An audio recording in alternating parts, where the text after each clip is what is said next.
Your Excellency,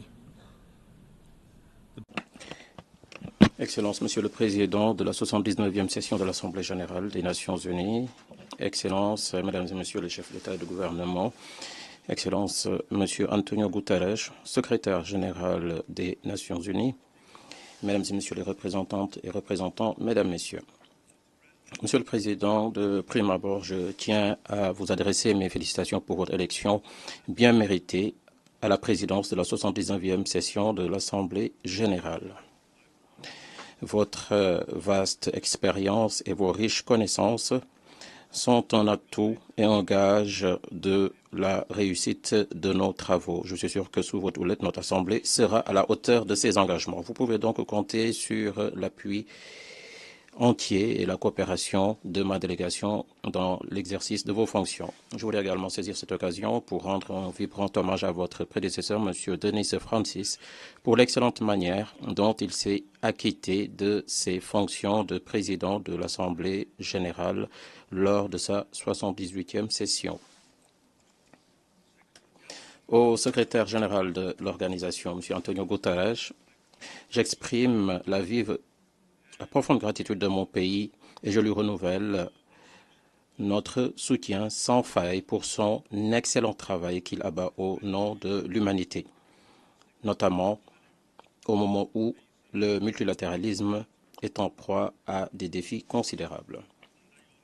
Sous votre houlette, les Nations unies ont réussi à surmonter de nombreux obstacles, y compris la pandémie de Covid-19, l'aggravation des crises de la dette et les incidences du changement climatique. Dans votre allocution à l'Assemblée générale, vous avez insisté sur l'importance de la paix au sein des communautés, mais également la paix qui va de pair avec la justice, la paix qui va de pair avec la dignité et la paix avec la nature. Vous avez également souligné le fait que la plus grande responsabilité de l'humanité consiste à bâtir la paix. Les Nations unies ont été créées sur un credo, à savoir que les nations peuvent et doivent vivre ensemble en paix et œuvrer ensemble à résoudre les conflits par des voies pacifiques, et ce, pour améliorer nos vies. Les Nations unies ont également jeté les bases d'un cadre pour la justice, du respect du droit international et de la promotion du développement socio-économique pour toutes et tous. Alors que les Nations unies célèbrent leur 79e anniversaire cette année, nous devons réaffirmer cette conviction ferme de nos pères fondateurs et réaffirmer leurs objectifs. Alors que je me tiens à cette tribune, je fais mien ces sentiments et ces objectifs. En effet, je m'inspire de l'histoire et des expériences de ma nation. Cette année, le Lesotho va commémorer 200 ans de sa création, de la création de la nation Basotho. Et le point d'orgue de cette célébration se tiendra le 4 octobre 2024.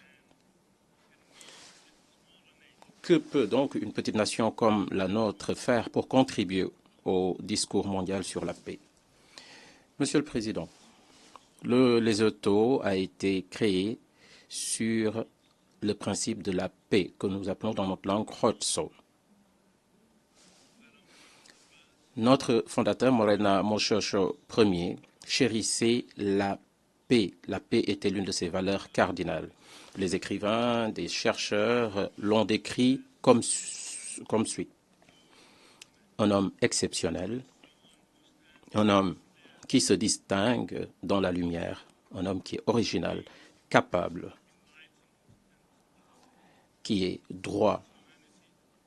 Son humanité, sa douceur, son amour pour la paix, la justice, son abhorration de la guerre et sa patience face aux pires provocations se sont fait voir à toutes les occasions. Fin de citation. Voilà les qualités qui nous ont inspiré, nous, le peuple de Basotho.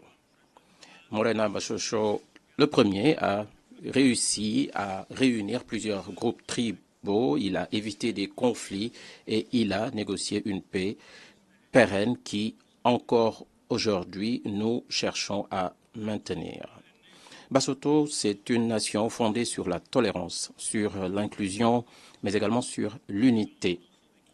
Autant de principes fondamentaux inscrits dans le nouvel agenda pour la paix du secrétaire général. C'est dans ce contexte que nous reprenons à notre compte le thème de notre session, ne laisser personne pour compte, agir ensemble pour le progrès de la paix, du développement durable, de la dignité humaine pour les générations présentes et futures. Ce thème est extrêmement pertinent, notamment au moment où les relations internationales se trouvent à la croisée des chemins. Grâce à notre action collective, nous pouvons relever les défis qui se posent à l'humanité et nous pouvons également réaliser un avenir durable pour toutes et tous. Toutefois, pour ce faire, les leaders devront être dotés d'humanité, de douceur, d'amour pour la paix et de justice. Ils doivent abhorrer la guerre et ils devront faire preuve de patience face aux provocations les plus extrêmes. Voici les idéaux que nous pouvons atteindre ensemble. Mon ancêtre, et beaucoup de personnes en témoignent, a été l'incarnation même de ces traits de caractère qui ont permis de bâtir la nation qui encore aujourd'hui tient debout. Nous ne pouvons pas agir comme nous l'avons fait jusqu'ici. La jouissance et l'exercice des droits humains et la réalisation de la paix et du développement durable exigent un changement de cap fondamental, mais également un engagement de la part des dirigeants du monde. Pour reprendre les mots de l'un de mes autres ancêtres, je cite, « Ne vous précipitez jamais à prendre les armes. Je vous en prie,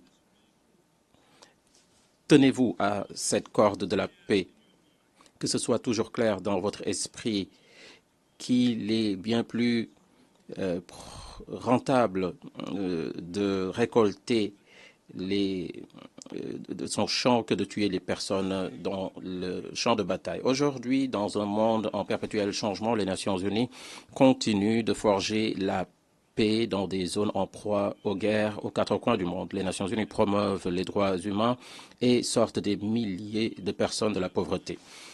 Le Lesotho réaffirme ici son engagement en faveur de cette vision collective, une vision des Nations Unies efficace qui permette de bâtir un avenir prospère et durable pour toutes nos nations. Monsieur le Président, le monde se heurte à des défis considérables alors que la date butoir pour réaliser les objectifs de développement durable arrive à grands pas. Le rapport de 2024 sur les objectifs de développement durable nous indique que seuls 16% des cibles sont en bonne voie d'être atteintes d'ici 2030. Dans le même temps, 84% de ces cibles sont en recul. Le rapport de la CNUSED de 2024 souligne également une tendance assez alarmante, à savoir que 48 pays en développement dépensent davantage au titre du remboursement de la dette que dans des services fondamentaux tels que l'éducation et la santé. Cette inégalité économique est à l'origine de la migration. Et alors que les réfugiés se lancent à la recherche de meilleures opportunités, la xénophobie et les conflits se font jour dans les pays hôtes. Il nous faut nous attaquer à cette inégalité. Cela est essentiel si nous voulons bâtir un développement inclusif et réaliser la paix et la stabilité mondiale. Afin d'accélérer la mise en œuvre du programme de développement durable à l'horizon 2030, mon gouvernement envisage de présenter son 3e examen national volontaire sur le développement durable d'ici à 2025. La réalisation de cet objectif passe par des partenariats robustes et par un appui financier accru, notamment au bénéfice des pays vulnérables, qui sont pour l'essentiel les pays les moins avancés et les pays sans accès à la mer. La crise actuelle de la faim, de la pauvreté, des maladies et du changement climatique menace de mettre à bas les progrès que nous avons obtenus au cours du siècle dernier. Au Lesotho, le changement climatique est en train d'exacerber la dégradation de l'environnement. Il a également un impact sur l'agriculture, sur les ressources en eau, sur la fourniture énergétique. Cela entraîne des pénuries alimentaires. Et c'est la raison pour laquelle nous avons dû déclarer l'état d'urgence pour la sécurité alimentaire. Au demeurant, nous sommes déterminés à relever ces défis en exploitant les possibilités qui s'offrent à nous et qui nous permettront d'assurer une plus grande autosuffisance. Le Lesotho dispose d'une multitude d'atouts énergétiques de grande qualité, notamment des énergies renouvelables, l'énergie solaire, éolienne, et nous disposons également de quantités considérables d'eau de montagne pure. Nous sommes donc bien placés pour mettre en place une économie fondée sur les énergies renouvelables et l'eau. Notre priorité est de répondre à la demande énergétique nationale et pouvoir ainsi exporter de l'énergie propre et de l'eau de qualité dans la région. Notre objectif est d'honorer nos engagements au titre de l'accord de Paris sur les changements climatiques avant 2050. Nous y arriverons, je suis sûr. En effet, nous pouvons être le premier pays africain producteur d'électricité et neutre en carbone. Nous cherchons donc à tracer notre voie face aux défis que pose notre monde bien complexe. Monsieur le Président, il est essentiel de restaurer la dignité et l'espoir pour les femmes, mais également pour les jeunes et les communautés marginalisées. Toutes ces franges de la population continuent de connaître des niveaux de vulnérabilité élevés, tout en étant en même temps désavantagées de façon disproportionnée. L'égalité entre les femmes et les hommes, la protection des femmes et des jeunes filles de la violence sont des droits humains fondamentaux qui doivent toujours être érigés en priorité. Le gouvernement du Lesotho a mis en place des politiques et des lois pour s'attaquer à ces différentes questions dans le cadre de ces engagements régionaux et internationaux. En outre, nous continuons à combattre des maladies telles que le VIH-Sida. Et nous faisons d'ailleurs des progrès. Aujourd'hui, 95% des personnes vivant avec le VIH-Sida qui connaissent leur statut. 94% d'entre eux reçoivent des traitements et 98% de ceux qui sont sous traitement voient leur charge virale disparaître. Depuis 2010, nous avons réussi à réduire les nouvelles infections au VIH de 74%. C'est là la preuve de notre engagement en faveur de la santé publique et de l'équité sociale. Monsieur le Président, la paix et la sécurité mondiale sont menacées. Elles sont menacées par le terrorisme, par le flux d'armes illégales, par le crime organisé, par la cybercriminalité, par également les crimes financiers. Tout cela entrave la réalisation d'une paix durable. Cette situation alarmante appelle une action collective et déterminée pour préserver la paix mondiale, la sécurité et la stabilité dans l'intérêt de l'humanité tout entière. La médiation a fait ses preuves et a sauvé des vies. Elle a permis de minimiser les coûts et empêcher la destruction d'infrastructures tout en facilitant la réconciliation entre les parties belligérantes. Les Nations Unies mettent l'accent sur la résolution pacifique des différends. Toutefois, les tensions politiques entre les États membres ont limité ces efforts de médiation. C'est la raison pour laquelle il est essentiel que le Conseil de sécurité prenne une attitude proactive dans le cadre de la médiation. dans ces différents conflits. Pour ce faire, le Conseil de sécurité doit adopter une approche multilatérale. En effet, nous sommes convaincus que c'est là la seule manière d'assurer la transparence, l'impartialité et l'appropriation du processus de médiation par le plus grand nombre des membres de notre organisation. C'est la raison pour laquelle nous nous félicitons chaleureusement du nouvel agenda pour la paix du secrétaire général. Ce nouvel agenda met l'accent sur le besoin urgent de refonder les mécanismes permettant de régler les différends et de renforcer la confiance entre les États membres et les cadres régionaux. Monsieur le Président, le respect et la défense des droits humains sont des obligations fondamentales de tous les États, comme nous l'indique la Charte des Nations Unies. L'autodétermination et l'indépendance sont des droits essentiels qui doivent être accessibles à tous les peuples du monde. Nous appelons instamment à la mise en œuvre des résolutions des Nations Unies visant à mettre fin à toutes les formes de colonisation et d'occupation. Nous insistons particulièrement sur le besoin d'assurer l'autodétermination du peuple du Sahara occidental. Monsieur le Président, la situation qui accourt au Moyen-Orient, notamment les violations des droits humains en cours à Gaza, appelle une attention urgente.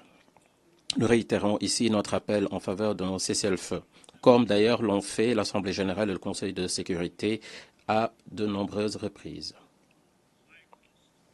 Le coût élevé de la guerre est un fardeau que l'humanité ne devrait jamais avoir à porter. Nous croyons en une solution à deux États qui permettrait aux Israéliens, mais également aux Palestiniens, de coexister pacifiquement et dans la sécurité. Un dialogue véritable et une médiation, le respect des droits et des préoccupations des deux parties sont essentiels si nous voulons résoudre la question de la Palestine. En outre, nous appelons à une solution par le biais de la médiation aux mesures coercitives unilatérales qui visent Cuba. En effet, la communauté internationale n'a eu de cesse de demander la levée de cet embargo économique et commercial qui vise Cuba. Cuba, à l'instar des autres États membres de cette organisation, mérite de participer librement au commerce international. Et nous saisissons cette occasion pour réitérer notre appel à la levée des sanctions qui visent le Zimbabwe. Monsieur le Président, pour conclure,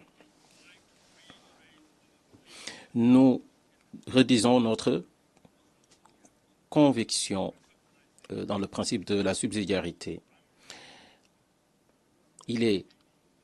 C'est au Conseil de sécurité qu'il incombe la responsabilité première de maintenir la paix et la sécurité internationale. C'est la raison pour laquelle nous appelons à une coopération plus élargie, plus efficace entre le Conseil de sécurité et les organisations régionales, comme cela est prévu par le chapitre 8 de la Charte des Nations Unies. Le renforcement de cette coopération est essentiel pour parvenir à une résolution rapide des conflits régionaux.